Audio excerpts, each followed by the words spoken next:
Частота 43,5.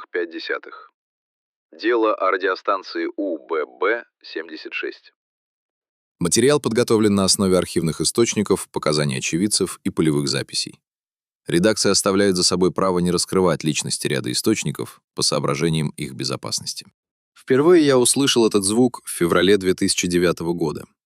Не по радио, через компьютерные колонки в 3 часа ночи в квартире на Садовом кольце, где я тогда снимал комнату.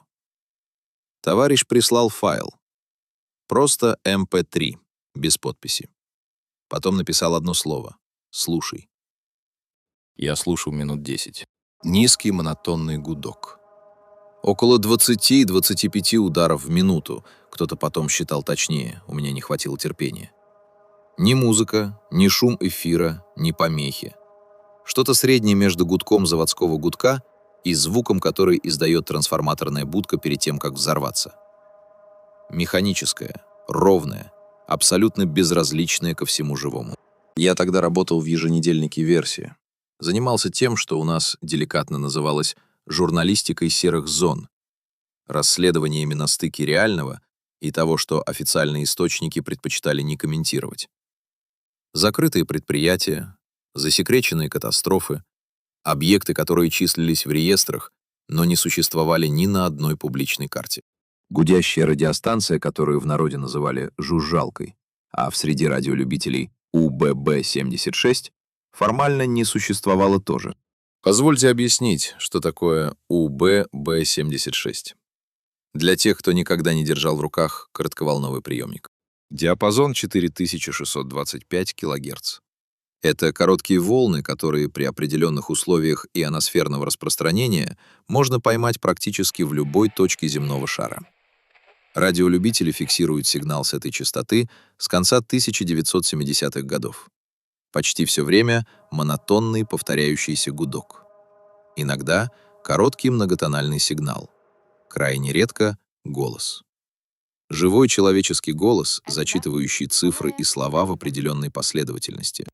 Борщ, мокрый, нейтрон. Такие слова звучали в эфире. Имена, числа. Коды, смысл которых никто снаружи не понимал. Сигнал не прерывался десятилетиями.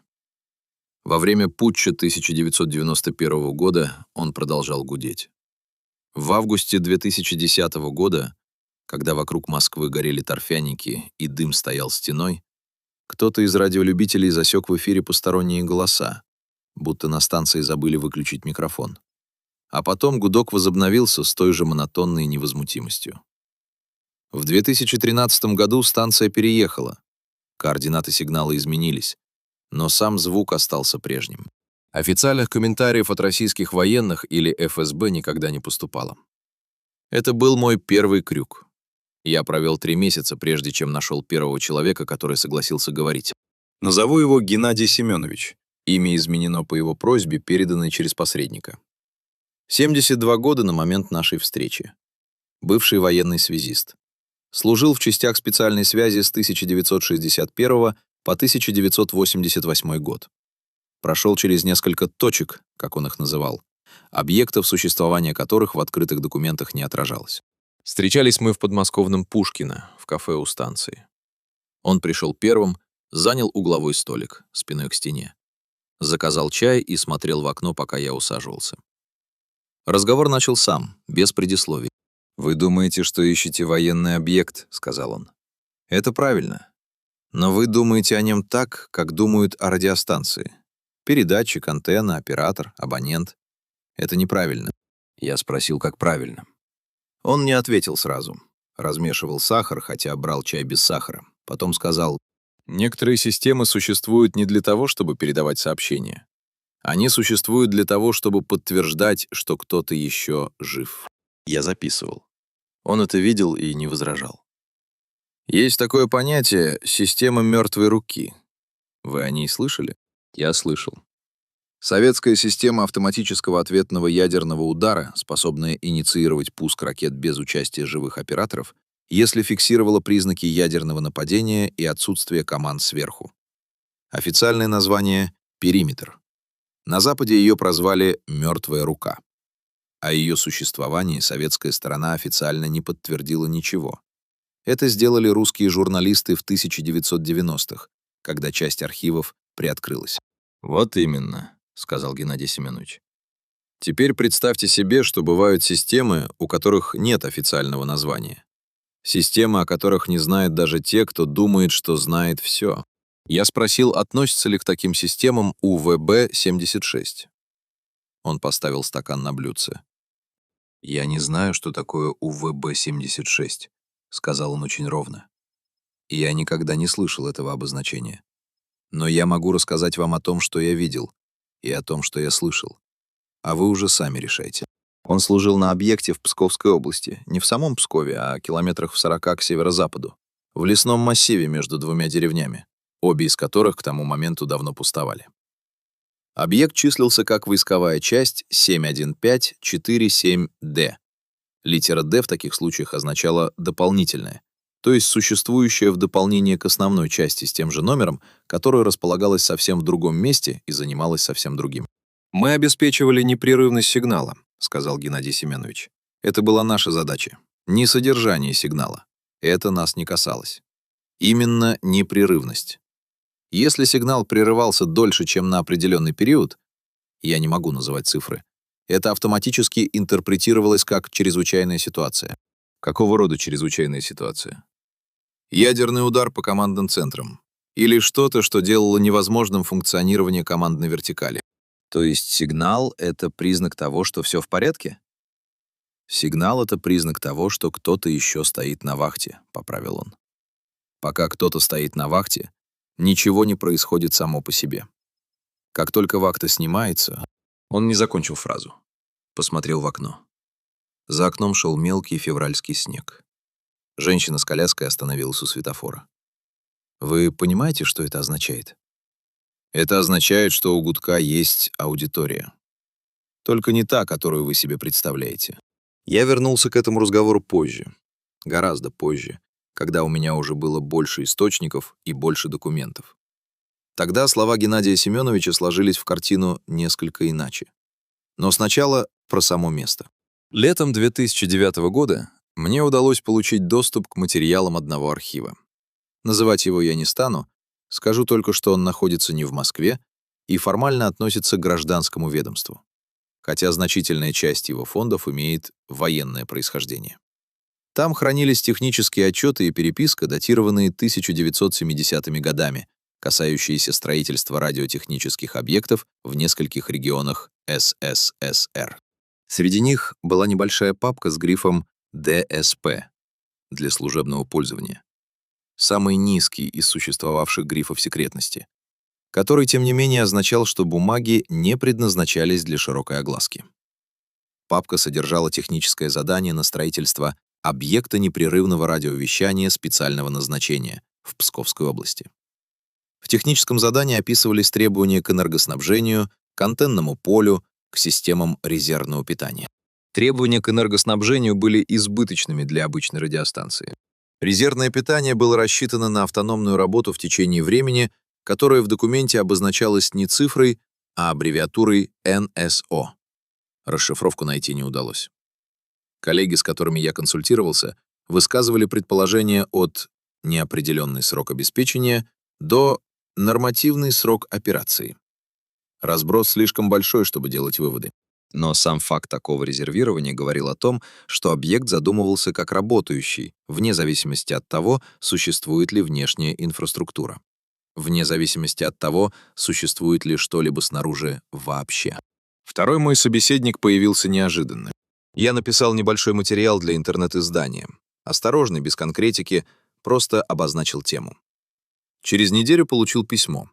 Электронное, с бесплатного почтового ящика, зарегистрированного на имя Алексей Н. Письмо было коротким. Если вас интересует история объектов по воровке, я могу рассказать кое-что, чего нет в архивах.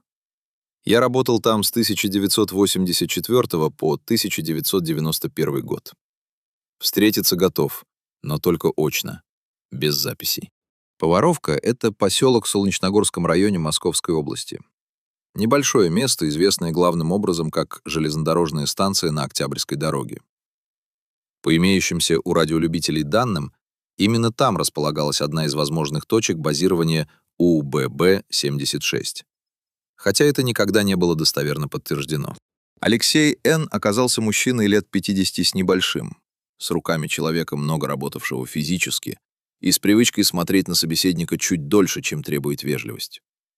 Встретились в Химках, в торговом центре. Его выбор. «Это не военный объект в том смысле, в каком вы, вероятно, представляете», — начал он.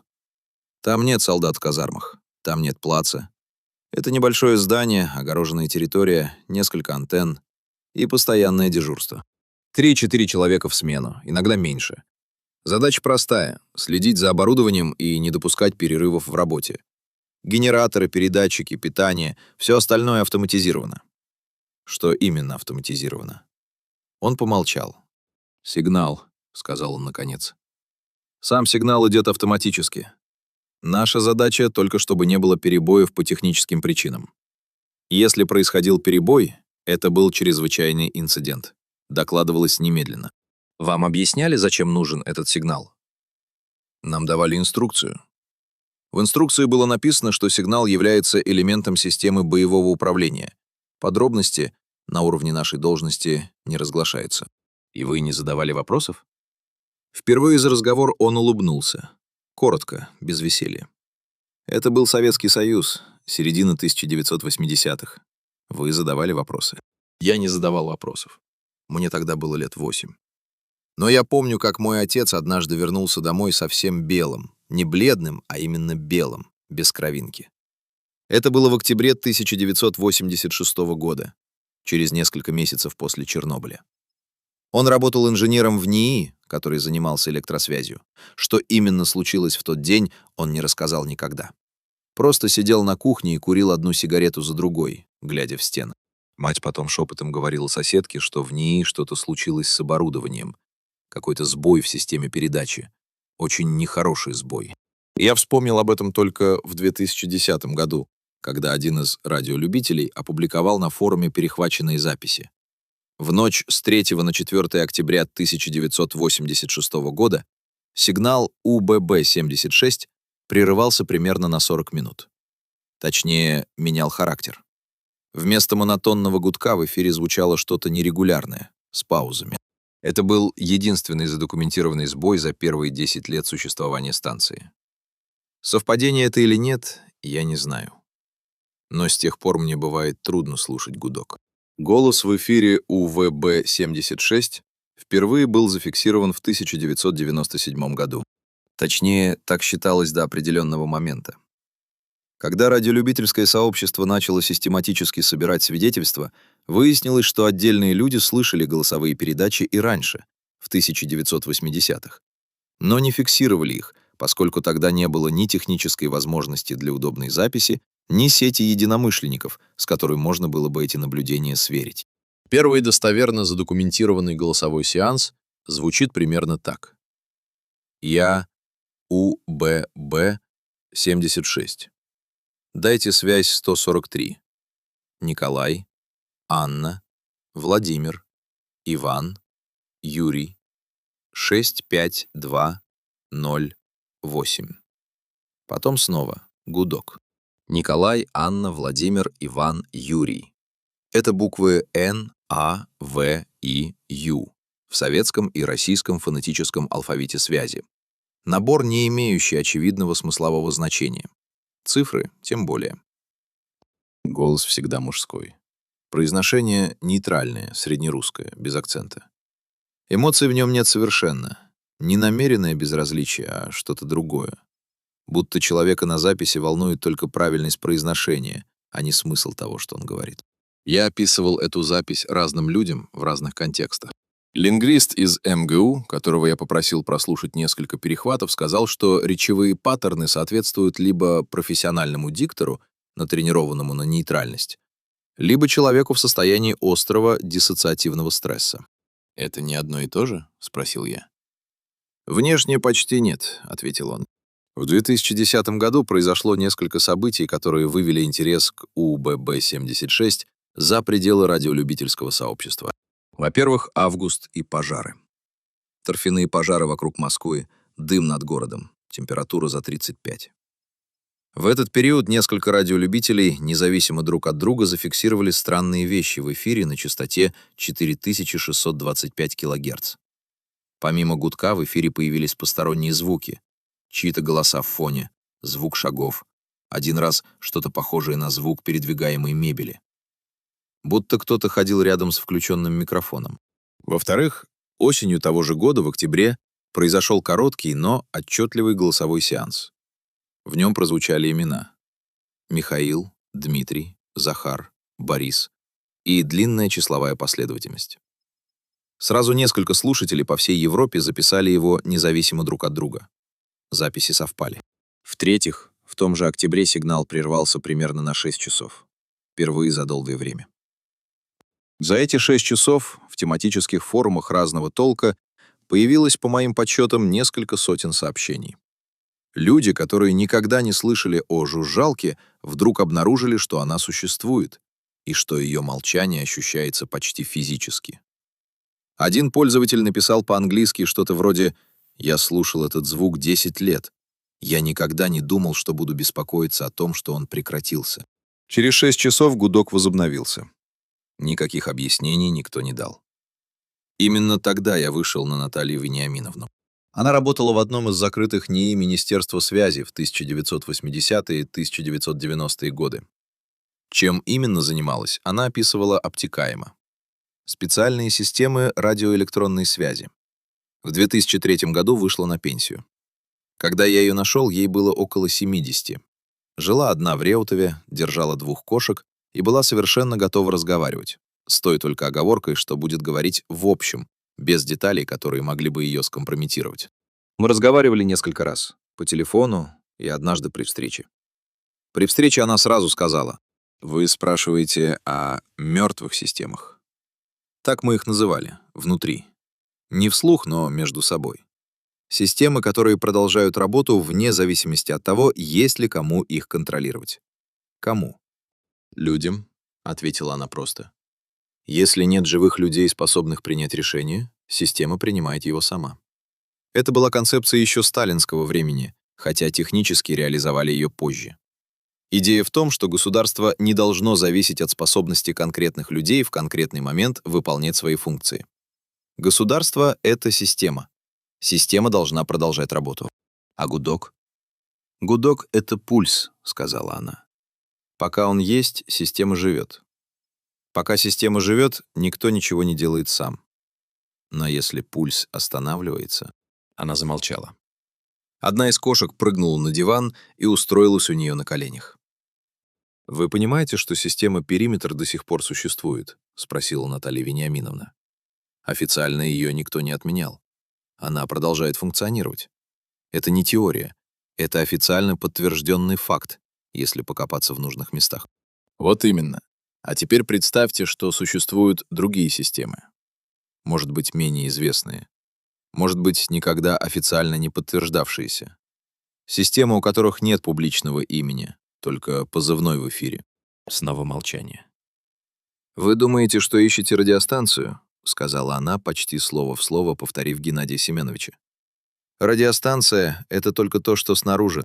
Я попытался найти документальное подтверждение существованию подобных систем. Частично это удалось. В открытом доступе, в материалах американских аналитических центров, в публикациях российских военных историков, в мемуарах ряда советских военных прослеживаются контуры концепции, которую можно условно назвать системой гарантированного ответа.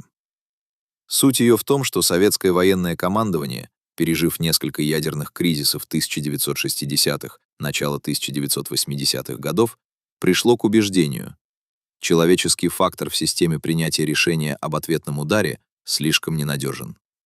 Люди могут паниковать, люди могут быть убиты, связь может быть нарушена. А ответный удар должен быть гарантирован, именно потому, что его гарантия является сдерживающим фактором. Периметр — лишь самое известное воплощение этой логики. Но были и другие воплощения, менее известные. В частности, системы, которые не запускали ракеты, а выполняли функцию непрерывного мониторинга и передачи сигнала. Сигнала, который подтверждал: командная инфраструктура функционирует, живые операторы присутствуют, ситуация нормальная. или, если угодно, сигнала, который говорил «мы еще здесь». И пока этот сигнал шел, никаких автоматических действий не предпринималось. Именно здесь я впервые задал себе вопрос, который с тех пор не дает мне покоя. Если гудок — это сигнал того, что кто-то жив, то кому этот сигнал адресован? Очевидный ответ — автоматической системе, которая в отсутствии сигнала предпримет какие-то действия. Системе, которой нужно знать, что командование функционирует. Но вот что меня смущает. Сигнал слышат все, он не шифруется. Он транслируется на открытой частоте, которую может поймать любой радиолюбитель в любой точке планеты. Это странно для военной системы, которая должна быть защищена от перехвата. Секретные военные системы связи обычно шифруются, меняют частоты, используют узконаправленные антенны. УББ-76 не делает ничего из этого. Один из специалистов по радиоэлектронной разведке, с которым я консультировался, он попросил не называть его вообще без псевдонима, объяснил это так. Существуют сигналы, которые намеренно делаются открытыми. Не потому, что создателям все равно, кто их слышит, а потому, что сам факт слышимости является частью их функции. «Этот сигнал говорит всем», — сказал он, — «не только своим. Всем». Что именно говорит? «Мы живы». Пауза. А это важно говорить всем? Он посмотрел на меня так, будто я спросил что-то очень наивное. Для системы сдерживания — да. Если противник не знает, жива ли у вас система принятия решений, он не может рассчитать последствия удара. Неопределенность — это и есть сдерживание. В 2011 году мне удалось добраться до Поваровки. Ехал электричкой с Ленинградского вокзала. Час с небольшим. Мелкий октябрьский дождь, серое небо, осина с последними листьями вдоль путей. Поваровка оказалась небольшим поселком. Несколько кварталов частных домов, магазин, церковь. Ничего примечательного. Кроме одного. Если встать на привокзальной площади и смотреть на север, за линию деревьев в 1,5 километрах можно разглядеть антенную конструкцию. Не огромную, не такую, как советские радиолокационные станции с их гигантскими металлическими решетками. Скромную, функциональную. 3 мачты, соединенные проводами. Над деревьями торчат только их верхушки. Я спросил у местного жителя, пожилого мужчины с собакой, что это за антенны. «А кто его знает?» — сказал он без особого интереса. «Давно стоят, с советских времен. Там забор, проходить нельзя». «А что там за забором?» «Здание какое-то, маленькое. Раньше военные были, сейчас не знаю кто. Может, те же военные, только в штатском». Он пожал плечами. «Гудит иногда по ночам. Привыкли». Гудит по ночам. Я записал. Ближе подобраться не удалось. Вернее, удалось, но за забор попасть не получилось. Забор там капитальный, кирпичный, с колючей проволокой поверху. Ворота металлические, без вывески, без таблички, без каких-либо опознавательных знаков, кроме стандартного знака «Проход запрещен». На территории ни движения, ни машин, ни людей. Я обошел периметр. Занял это минут 20. С одной стороны к забору вплотную подступает лесополоса. С другой — поле, уже убранное, черная земля под дождем. Тишина. Не та тишина, которая бывает в просто безлюдных местах. Там обычно слышно птиц, ветер, далекие машины. Здесь была другая тишина, плотная, как будто место поглощало звук. Я стоял у забора, наверное, минут 5, ни о чем особенном не думая. Потом достал диктофон и включил запись. На случай, если вдруг захочу зафиксировать какие-то мысли. Когда несколько дней спустя я прослушал запись, то обнаружил вот что. На фоне, очень тихо, почти за порогом слышимости, присутствовал звук. Низкий, равномерный. Около 20 ударов в минуту. Гудок. Я стоял у забора и слышал гудок. Просто не понял, что слышу его. В октябре 2010 года, я упоминал этот период выше, произошел 6-часовой перерыв в работе станции. В тематических сообществах это событие было воспринято как нечто экстраординарное. Многие из тех, кто следил за частотой годами, написали о странном ощущении беспокойства, возникшем в эти часы. Один человек, радиолюбитель из Екатеринбурга, пишущий под ником который я переведу как «первый отдел», написал нечто любопытное. Он написал, что во время этого перерыва у него болела голова. Не сильно, но постоянно. 6 часов. Когда гудок возобновился, головная боль прошла. Он сам признал, что это совпадение. Он написал: «Я понимаю, что это звучит как паранойя, но я описываю то, что было». Несколько человек в комментариях ответили похожими историями. Один, что не мог заснуть эти 6 часов, хотя обычно засыпает мгновенно. Другой, что весь день чувствовал необъяснимую тревогу и понял ее источник только тогда, когда гудок возобновился и тревога исчезла. Я не цитирую эти истории как свидетельство чего-либо. Я цитирую их как факт. Люди, ежедневно слушающие этот звук, описывают его исчезновение как нечто, ощущаемое телом. Не умом, не эмоцией, телом. Психологи объяснят это эффектом отсутствия привычного фонового раздражителя. Возможно, они правы. Но вот что я думаю о другом. Если человек слышит этот звук каждый день, и его тело начинает на него реагировать, что это говорит о самом звуке? Что он встраивается в ткань восприятия. Становится фоном, на котором живет все остальное. Без него что-то кажется неправильным. Чем это не определение присутствия? Август 1991 года. ГКЧП. 3 дня, которые, по ощущениям большинства людей, переживших их, были похожи на сон. Затяжной, не вполне реальный. Я спросил у всех своих источников, что происходило с УББ-76 в эти 3 дня. Ответы были разные. Геннадий Семенович сказал коротко: сигнал шел. Наталья Вениаминовна сказала, что не помнит точно, но вроде бы не было никаких сбоев, иначе было бы заметно. Алексей Н. сказал, что в те дни он был уже не на объекте, уволился в 1991 до путча, и не знает. Но один человек рассказал мне кое-что, что я не ожидал услышать. Назову его Олег. Он был офицером связи, служил не на самой УВБ-76, а в структуре, которая, по его словам, имела к ней отношение в части мониторинга. Что именно это означает, он уточнять не стал. «В ночь с 18 на 19 августа», — сказал Олег, было несколько попыток изменить режим работы станции. Не прервать, именно изменить. Поступили команды. Команды от кого? Это я вам не скажу. Хорошо, что произошло с командами? Они не прошли, сказал он. Система не приняла их как легитимные. Понимаете, что это означает? Не уверен. Это означает, что существовала процедура аутентификации.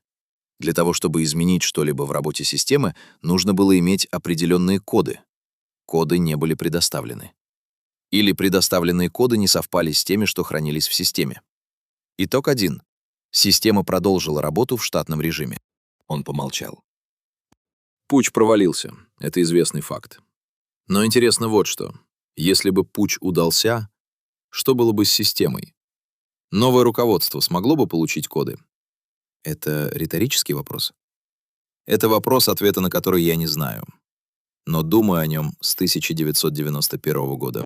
Позже, занимаясь исследованием системы «Периметр», я нашел упоминание об одном аспекте ее конструкции, которое показалось мне важным в контексте рассказа Олега.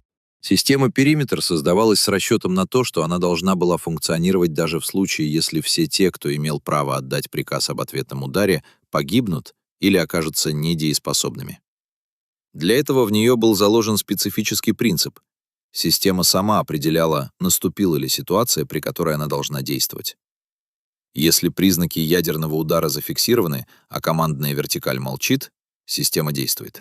Ключевое слово «молчит». Молчание командной вертикали и есть то, что активирует автоматические процессы.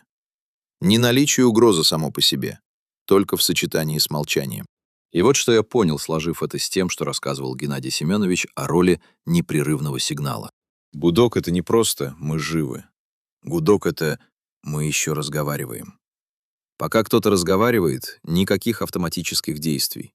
Разговор — это и есть контроль. Молчание — это потеря контроля. Радиостанция гудит уже больше 40 лет. Непрерывный разговор с пустотой, которая слушает и ждет, когда наступит тишина. Существует небольшая субкультура людей, систематически слушающих УББ-76 и фиксирующих все нетипичные события в ее эфире. Они собираются в форумах, ведут общие таблицы перехватов, спорят о значении голосовых сеансов. Один из таких энтузиастов, человек, которого знают под ником «Монотон», нижнее подчеркивание 74, за несколько лет собрал базу данных всех задокументированных голосовых передач. По его подсчетам, с 1997 по 2013 год таких передач было зафиксировано около 70, в среднем 5-6 в год. Я связался с ним через форум. Он оказался петербуржцем, инженером-электронщиком, слушающим станцию с 2001 года. Никаких конспирологических теорий он не придерживался. В официальных объяснениях ни разу не пытался фигурировать. Просто фиксировал.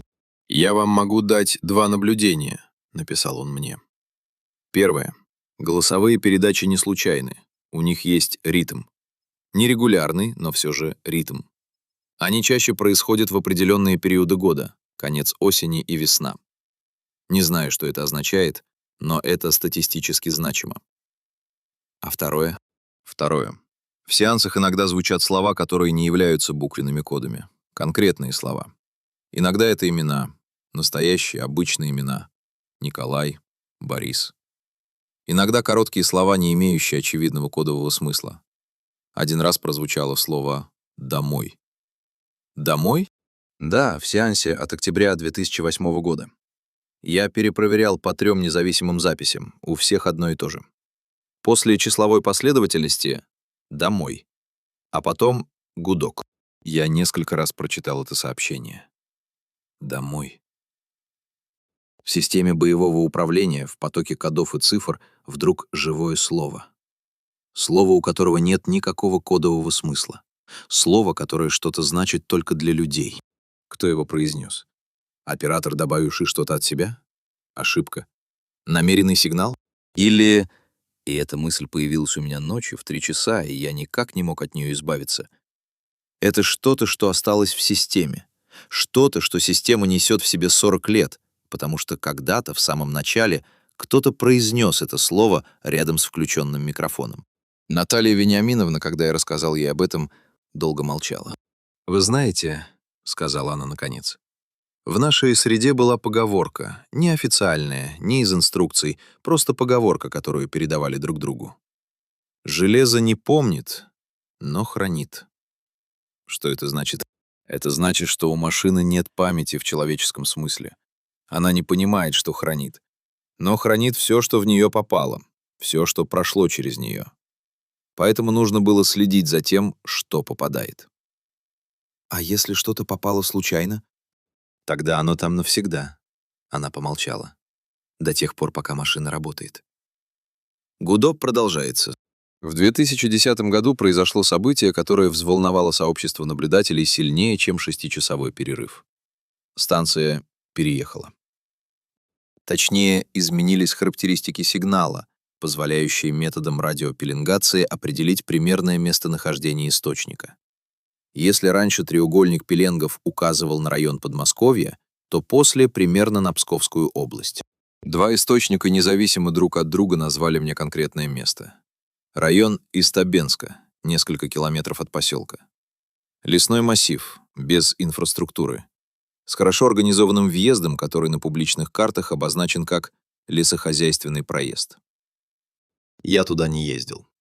Во-первых, у меня не было уверенности в достоверности этих координат. Во-вторых, один из источников настоятельно рекомендовал этого не делать. «Не потому что опасно», — объяснил он. «Просто бессмысленно. Вы там ничего не увидите. Снаружи — обычный забор, внутри несколько строений. Если вас остановят, скажут, что это лесное хозяйство, или охотничий домик, или вообще ничего не скажут, просто вежливо попросят уехать. Система существует в нескольких слоях. Снаружи всегда есть правдоподобное объяснение. А что внутри? Снаружи всегда есть правдоподобное объяснение, повторил он. Я поговорил с человеком, который утверждает, что работал на объекте в Псковской области в 1990-е годы, уже после распада СССР. Назову его Виктор. По его словам, переход от советской к российской системе управления в конце 1980-х, начале 1990-х годов для таких объектов был формальным. Вывески поменялись. Финансирование перешло под другое ведомство. Личный состав остался в значительной мере тот же самый. «Нас беспокоило одно», — сказал Виктор. «Коды». «В каком смысле?» «Система аутентификации. Чтобы изменить режим работы, нужны коды. Коды хранились в нескольких местах, в том числе у конкретных людей, высокопоставленных военных. После распада СССР часть этих людей стала неизвестно где. Кто на Украине, кто в Казахстане, кто — непонятно.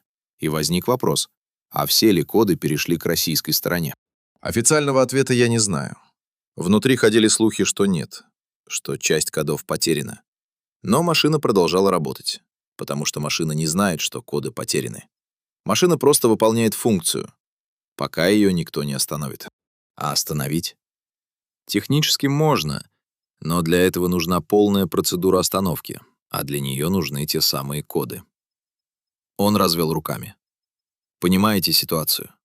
Система, созданная для гарантии непрерывности в случае катастрофы, сама оказалась в ситуации, при которой ее невозможно остановить.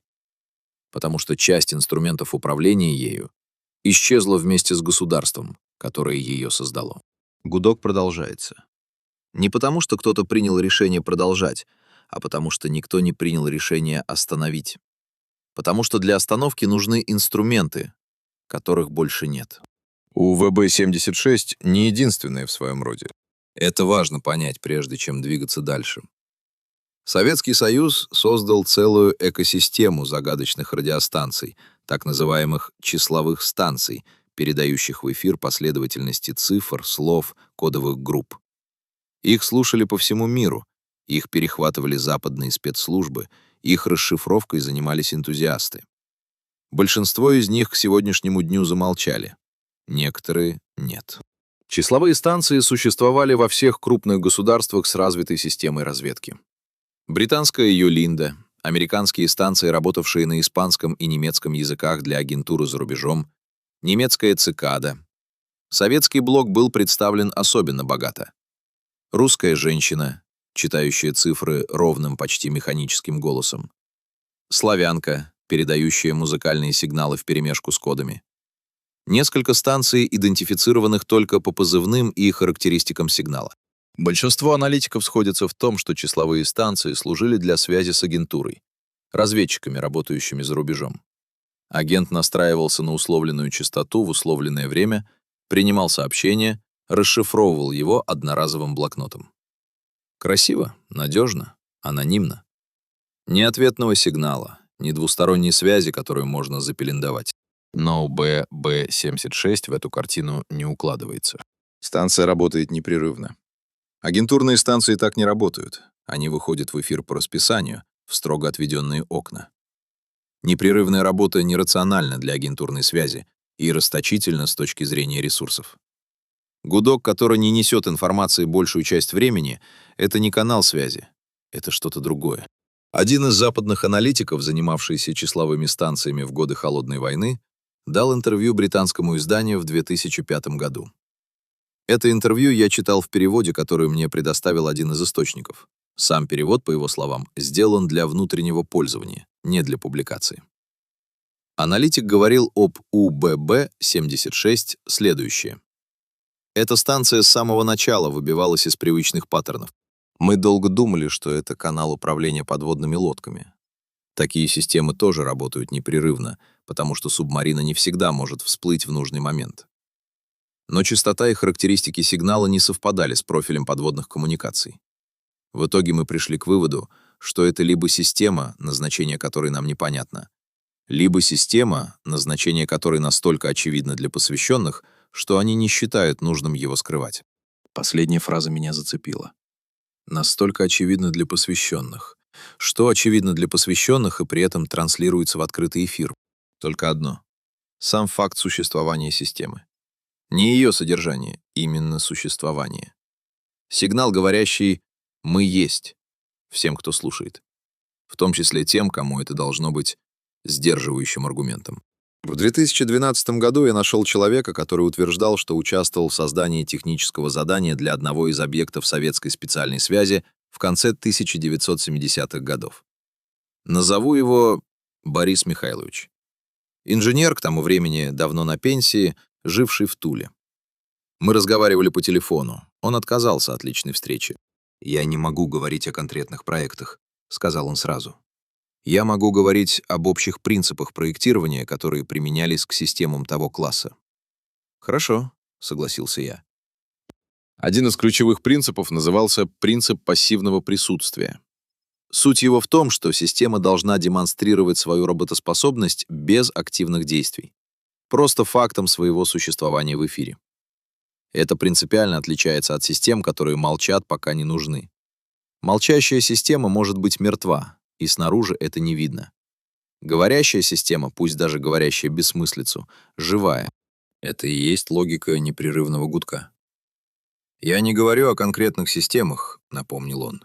«Я говорю об общем принципе. Но если вы применяете его к тому, о чем, судя по вашим вопросам, вы думаете, то да, именно так». «А кому адресовано это пассивное присутствие?» Пауза. Долгая. «Всем, кто слушает», — сказал он. «В том числе своим собственным системам, которые ждут подтверждения, что контроль не утрачен». «Своим собственным системам вы имеете в виду автоматику?» «Я имею в виду любых слушателей, которым важно знать, что кто-то еще держит руку на рычаге». Я спросил Бориса Михайловича про 1991 год. Не про конкретные события, просто про то, как такие системы переживали подобные потрясения с точки зрения инженерной логики. «Системы такого класса проектировались с учетом худшего сценария», — сказал он. «Не просто война. Полное уничтожение государственной структуры. Исчезновение тех, кто принимает решения, и при этом система должна продолжать работу. Значит, в нее изначально закладывалась независимость от конкретных людей, конкретных институтов, конкретных государственных форм». То есть система пережила бы распад ССС автоматически? Технически — да. Физически оборудование продолжает работать, пока есть питание. Логически система не знает, что государство распалось. У нее нет механизма для такого знания. Есть только механизм для двух состояний. Сигнал есть — работаем в штатном режиме. Сигнала нет — предпринимаем заложенные действия. А какие действия заложены? Снова пауза. Это зависит от конкретной системы. Я не могу говорить о конкретных системах. На этом он завершил разговор. Вежливо, без объяснений, просто сказал спасибо и положил трубку. В марте 2012 года Монотон, нижнее подчеркивание 74, прислал мне подробный анализ голосовых сеансов, который он успел накопить за 11 лет наблюдений. Документ занимал около 30 страниц. Он позволил мне использовать его в этом материале при условии, что я не буду называть его настоящее имя. Я буду называть этот документ анализом. В анализе было несколько разделов. Первый касался структуры голосовых сеансов. Они всегда начинались с позывного. «Я УББ-76» или его вариантов. Затем следовало обращение к абоненту, одно или несколько кодовых слов, составленных из фонетического алфавита. Затем числовая последовательность. Второй раздел касался временных закономерностей. Монотон, нижнее подчеркивание 74, фиксировал время суток, в которые происходили сеансы, и обнаружил нечто интересное. Большинство сеансов приходилось на ночные часы по московскому времени.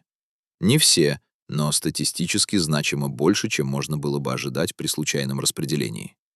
Ночь с воскресенья на понедельник особенно часто. Третий раздел был самым странным. Монотон, нижнее подчеркивание 74, попытался найти закономерности в числовых последовательностях. Он честно написал, что не является криптографом и не претендует на расшифровку, просто искал паттерны. И нашел один. В нескольких сеансах, разнесенных по времени на несколько лет, числовые последовательности содержали одну и ту же подпоследовательность. 4 числа, которые при соответствующей интерпретации могли читаться как дата. Не конкретная дата из прошлого, дата, которая на момент сеансов была в будущем. Одна из таких дат — Монотон, нижнее подчеркивание 74, указывал на это с очевидной осторожностью, оговариваясь, что это может быть совпадением. Пришлась на 11 сентября 2001 года. Сеанс с этой числовой комбинацией был зафиксирован в июле 2001 года. Другая дата по той же интерпретации приходилась на август 2008 года. Сеанс в апреле того же года. «Я не утверждаю, что это прогноз или предупреждение», — писал он. «Я утверждаю только, что это числа, которые я зафиксировал, и что их совпадение с этими датами меня беспокоит. Возможно, я нашел закономерность там, где ее нет. Возможно, наоборот. Я не знаю, как это проверить». Я показал этот раздел анализа двум математикам, без объяснения контекста, просто как задачу на статистику. Оба сказали примерно одно и то же. При достаточном количестве числовых последовательностей достаточной длины всегда можно найти подпоследовательность, которая интерпретируется как любая нужная дата. Это не значит ничего. Я понял их аргумент, он правильный. Но монотон нижнее подчеркивание 74 слушает этот сигнал 11 лет, и у него трясутся руки, когда он об этом пишет. Это тоже данность, которую я не могу проигнорировать. В анализе был еще один раздел. Небольшой, почти как примечание, добавленное в последний момент. Монотон, нижнее подчеркивание 74. Назвал его «нетипичные события». В нем описывались 4 случая, когда в эфире звучало нечто, выходящее за рамки стандартной структуры сеанса. Первый — уже упомянутое слово «домой» в октябре 2008 года. Второй — в январе 2010 года, после числовой последовательности. Прозвучала короткая пауза, а затем несколько секунд того, что монотон, нижнее подчеркивание 74, описывал как звук дыхания. Не механический артефакт, не помеха, именно дыхание. Ровное, медленное.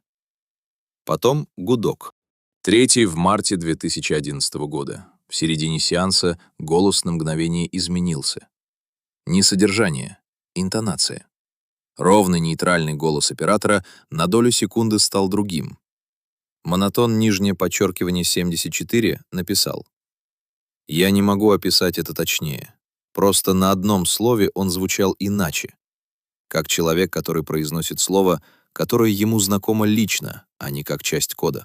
Четвертый в ноябре 2011 года, сразу после сеанса.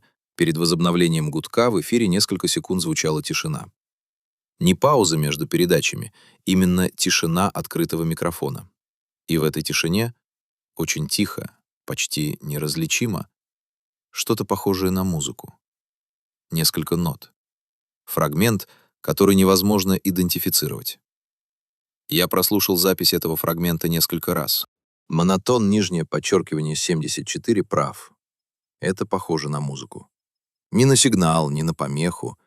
На несколько нот какой-то мелодии, которую кто-то насвистывает или напевает себе под нос. Тихо. Не для трансляции. Просто так. Потому что человек, стоящий на вахте в ночи, иногда напевает. И это, наверное, самое странное из всего, что я узнал о жужжалке.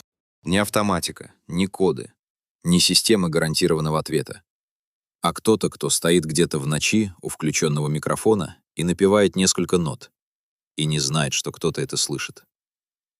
Я вернулся в Поваровку в мае 2012 года. На этот раз без диктофона. Просто посидеть, посмотреть. Был теплый, почти летний день. Редкость для начала мая. Свела черемуха, и запах стоял такой плотный, что першило в горле. Я зашел в местный магазин. Небольшой, с деревянным прилавком, с холодильником, который гудел так громко, что перекрывал все остальные звуки. За прилавком немолодая женщина, лет 60 с небольшим. Я купил воду и спросил, давно ли она здесь живет. «Всю жизнь», — ответила она. «Родилась здесь, вот и живу». «А помните, когда там объект появился?» Я кивнул в сторону, где за деревьями стояли мачты. Она не напряглась, не насторожилась, просто пожала плечами. Так он всегда был. Я, сколько себя помню, он там стоит.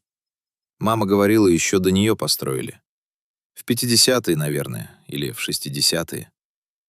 А что там делают, не знаете? Работают, наверное. Она отчитала мне сдачу. Машины иногда ездят, люди туда-обратно. Тихие все, вежливые. Не пьяные, в отличие от наших. Она усмехнулась. Магазины нас не жалуют. У них там, наверное, своя столовая. А по ночам ничего не слышно? Она задумалась. Серьезно, по-настоящему. «Гул», — сказала она наконец. «Низкий такой. Летом, когда окна открыты. Я уже не замечаю, привыкла. А дочка, когда приезжает из Москвы, всегда спрашивает, что это гудит. Я говорю, трансформатор, наверное. Она верит. А сами вы не думали, что это? Она посмотрела на меня с легкой улыбкой, не насмешливой, просто усталой. Думать, оно лишнее. Стоит и стоит, гудит и гудит. Мы с этим гулом выросли, и дети наши вырастут. Я вышел из магазина и пошел к лесополосе, за которой начинался периметр. Черемуха росла прямо у забора. Несколько деревьев запущенных, разросшихся, с ветвями, перевесившимися через кирпичный верх.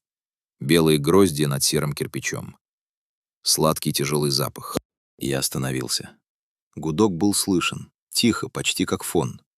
Но теперь я знал, что надо слушать. И слышал. Низкий, ровный, без интонации. Примерно 20 ударов в минуту, может, чуть меньше. Я простоял там минут 20. Мимо прошла кошка, рыжая, абсолютно невозмутимая. Она обнюхала угол забора, зевнула и ушла в сторону деревьев. Ничего больше не происходило. Но вот что я заметил. Стоя там, слушая гудок, я почувствовал нечто, что мне трудно точно описать. Не тревогу, не страх, что-то другое. Ощущение, что за забором кто-то есть. Не угрожающий, не враждебный, просто кто-то. Кто-то сидит там в комнате с оборудованием, смотрит на мигающие индикаторы или читает книгу, или напевает что-то себе под нос. И делает свое дело. Держит вахту. День за днем, год за годом. Пока система не сказала «стоп». А система молчит. И стоп не звучит. И вахта продолжается. На обратном пути, уже в электричке, я записал в блокнот несколько мыслей. Сейчас, перечитывая их, нахожу одну, которая кажется мне важной. Мы привыкли думать о холодной войне как о чем-то закончившемся.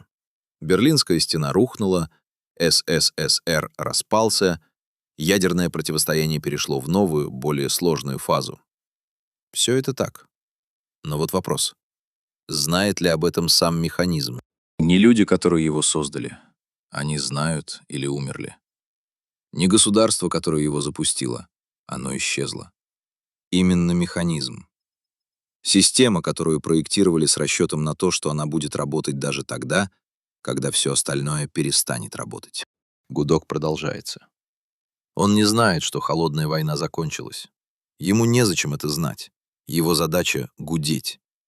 И пока никто не дал команду «стоп» через правильный канал с правильными кодами, он будет гудеть. Это, возможно, самое точное описание того, что такое советское наследие. Ни памятники, ни архивы, ни идеология. Механизм, который продолжает делать свое дело, потому что его никто не остановил. Тихий, равномерный, бесконечный. Позже той же весной я связался с одним петербургским историком, занимавшимся историей советских систем связи. Он попросил не называть его имени не из-за государственной тайны, как он объяснил, а потому что у меня нет ни одного документа, который я мог бы показать в подтверждение того, что расскажу, а академическая репутация мне дорога. «Есть такое понятие в истории техники», — сказал он. «Технологическое инерционное движение. Когда система, однажды запущенная, продолжает существовать и развиваться уже не потому, что кто-то принимает сознательное решение ее поддерживать, а просто потому, что ни у кого нет ни мотивации, ни ресурсов ее остановить. Советские военные системы — идеальный пример. Это объясняет непрерывность? Частично. Но есть и другой аспект. Системы, созданные в логике холодной войны, несут в себе свою собственную логику существования. Они не просто работают. Они обосновывают свое существование самим фактом работы. Пока система работает, она нужна. Потому что если ее остановить, непонятно, что будет. Что будет? Он засмеялся. Коротко, без веселья. Никто не знает. Именно поэтому никто не останавливает. Есть один вопрос, который я задавал почти каждому своему источнику и на который не получил ни одного внятного ответа. Кто сейчас дежурит там? Не в смысле ведомственной принадлежности, это понятно. Скорее всего, структуру, унаследовавшую от советских военных их системы специальной связи. В смысле, кто этот человек? Что он думает о том, что делает? Понимает ли он, в какую систему встроен? Геннадий Семенович ответил так. Люди, которые несут такую вахту, обычно знают только свою часть. Их задача — обеспечить непрерывность сигнала. Что происходит с этим сигналом дальше, какую систему он питает, что эта система способна сделать — это не их уровень знания. Так было устроено намеренно. Зачем намеренно? Чтобы человек мог спокойно делать свое дело. Если ты знаешь, что твоя кнопка запускает ракету, ты будешь думать об этом каждый раз. А так, ты просто следишь за оборудованием. Это обычная работа. Работа как работа. Я подумал тогда, а каково это — делать обычную работу, не зная, что именно ты делаешь? Сидеть в маленькой комнате, смотреть на приборы, менять смены, пить чай из термоса, слушать этот гудок. Год, 5 лет, 20 лет. И не знать. Или знать в общих чертах, но не в деталях. Знать, что ты часть чего-то большого. Не знать, насколько большого. В 2013 году произошло еще одно событие, которое, по моим данным, взволновало сообщество наблюдателей. В один из январских дней сигнал снова изменился. Не прервался, именно изменился. На несколько часов характер гудка стал другим. Непривычные 20 ударов в минуту, а нечто более медленное и нерегулярное. Как будто ритм сбился. Потом вернулся в норму. «Монотон, нижнее подчеркивание, 74», написал мне об этом в тот же день. «Такого раньше не было», — написал он. «Ни перерыв, ни голосовой сеанс. Именно изменение ритма». Я записал, не знаю, что это значит, но мне не по себе. Мне тоже было не по себе, когда я это прочитал. Потому что в советской системе непрерывного фонового сигнала изменение ритма могло означать одно из двух. Либо технический сбой, замена оборудования, перенастройка, либо смену режима, переход из одного состояния в другое. Из какого в какое, этого я не знаю. Ритм вернулся в норму. Это хорошо, наверное. Последний раз я разговаривал с Натальей Вениаминовной в декабре 2012 года. Она позвонила сама. Первый раз за все время нашего знакомства инициатива исходила от нее. Она сказала, что хочет добавить кое-что, что не сказала при наших прежних разговорах. «Вы спрашивали, кому адресован сигнал», — начала она без предисловий. «Я тогда говорила об автоматических системах. Это правда, но не вся правда». Я молчал, слушал. У каждой системы есть замысел, не технический, человеческий. Кто-то придумал ее не как инженерную конструкцию, а как идею. И этот кто-то думал об аудитории, о том, кто будет слушать. И, когда я думаю о том, кто придумал такую систему, непрерывный, открытый, никогда не замолкающий сигнал присутствия, я думаю о человеке, которому было важно одно, чтобы его не забыли. Чтобы пока он есть, это было известно всем. И даже когда его не станет, что-то продолжало бы говорить. «Я был». Я не сразу нашел, что ответить. «Вы думаете, что в это заложено что-то личное?» — спросил я наконец. «Я думаю, что все системы создаются людьми. И все они несут в себе что-то человеческое. Даже те, которые потом работают без людей». Она замолчала. «Я старая женщина», — добавила она через паузу. «И мне кажется, что я понимаю этот импульс. Хотеть, чтобы что-то после тебя продолжало говорить. Пусть даже бессмыслицу. Пусть даже гудок». Я записал этот разговор слово в слово. Перечитываю его сейчас и думаю, что она, возможно, права. Системы создают люди. Люди умирают. Системы остаются. И в каждой системе, если слушать достаточно внимательно, можно услышать что-то от тех, кто ее создал. Не мысли, не настолько. Просто след. Что-то, что осталось в железе. Что-то, о чем железо не знает, что хранит. Низкий гудок в ночном эфире. 20 ударов в минуту. Голос, произносящий «домой». Несколько нот насвистанной мелодии, случайно попавших в открытый микрофон 30 лет назад. Я записал последнюю часть этого материала зимой 2013 года. К тому моменту я потратил на расследование около 4 лет. У меня был ряд источников, ряд документов, ряд наблюдений. Цельной картины не было. Это честно. Вот что я знаю точно. Радиостанция существует. Ее сигнал фиксируется с конца 1970-х годов. Голосовые передачи в ней содержат элементы советской системы связи специального назначения. Несколько человек, имевших отношение к подобным системам, подтвердили мне, что объекты, обеспечивающие непрерывный фоновый сигнал для систем автоматического боевого управления, существовали в СССР. Официального комментария от какого-либо государственного органа получить не удалось. Вот что я не знаю. Является ли УББ-76 именно тем, о чем говорили мои источники? Работает ли система, которую она якобы обслуживает, в том режиме, в котором была создана? Кто сейчас принимает решения, связанные с ее работой? Что означает каждый из голосовых сеансов? И еще одно. В ноябре 2010 года, вскоре после 6-часового перерыва, в эфире прозвучал голосовой сеанс. Один из энтузиастов-перехватчиков расшифровал его и опубликовал расшифровку. Набор кодовых слов, числа, стандартная структура. Но в конце сеанса, после паузы, прозвучала фраза, которая не укладывается в кодовую логику. «Не слышу ответа». Так зафиксировали несколько человек независимо. Именно так. «Не слышу ответа». Я не знаю, что это означает. Оператор сообщал о техническом сбое, проверял работу какого-то канала, произносил что-то, случайно попавшее в эфир, или... И вот здесь я останавливаюсь, потому что дальше уже не журналистика, а что-то другое. Или это сама система зафиксировала то, что давно понятно тем, кто создавал ее. Она посылает сигнал 40 лет. Она не получает ответа 40 лет. Государство, которое ее создало, исчезло. Люди, которые ее проектировали, умерли или разошлись. Коды, которые могли бы ее остановить, растворились в распавшейся стране. И она продолжает гудеть. 24 часа в сутки, 7 дней в неделю. На частоте 4625 кГц. Мы еще здесь. Несколько дней назад, уже когда этот материал был почти закончен, я снова включил приемник. Гудок шел. Я сидел и слушал его около часа, в темноте, в своей квартире.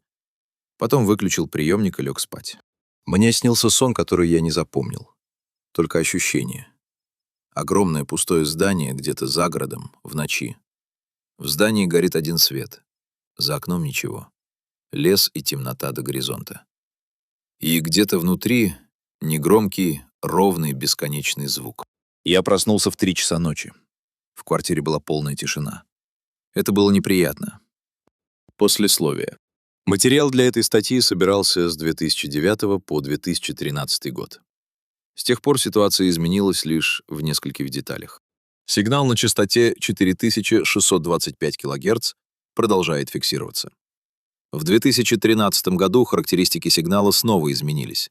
Часть энтузиастов интерпретировала это как очередной переезд станции, часть как модернизацию оборудования.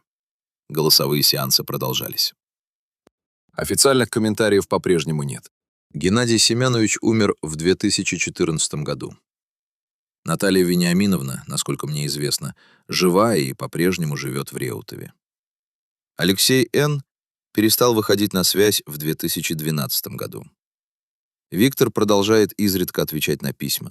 Монотон нижнее подчеркивание 74 ведет свою базу данных по сей день. Однажды я спросил его, зачем? «Потому что кто-то должен слушать», — ответил он. Я думаю, он прав. Только не уверен, что кто-то — это мы. Все имена и некоторые детали изменены. Технические данные о частоте и характеристиках сигнала взяты из открытых источников и публикаций радиолюбительского сообщества. Редакция не располагает возможностью верифицировать показания анонимных источников. Сигнал на частоте 4625 кГц доступен для прослушивания в режиме реального времени через онлайн-приемники SDR. Это факт, не требующий верификации. Остальное решайте сами.